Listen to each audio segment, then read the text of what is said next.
που έλεγε, τέλος πάντων ήταν μια κυρία στο Βόλο, η οποία ήταν καλός άνθρωπος αυτά, αλλά είχε μια στεναχώρια, ένα κενό μες στην ψυχή της και έκανε τις δουλίτσες, στα πάντα, δεν είχε κάτι πρόβλημα στην οικογένειά της, αλλά λέει στη φίλη της, δεν ξέρω πώς αισθάνομαι, ένα κενό μες στην ψυχή μου και αυτά. Και μετά της λέει, ξέρεις, μήπως θέλεις να πάρεις τη Γερόντισσα Μακρίνα πάνω στο μοναστήρι, να της το πεις εκείνη, θα σε συμβουλέψει. Και την πήρε, τέλος πάντων, πήρε τη Γερόντισσα Μακρίνα και της λέει, κάτι σου λείπει, προσευχή.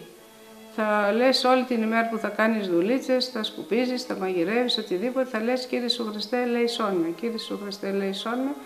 Και αυτό το έκανε μάλλον ένα μήνα και μετά την παίρνει μετά από ένα μήνα και της λέει, τη ρώτησα, τι μου χάρισες? Λέει, τι σε χάρισα, παιδί μου?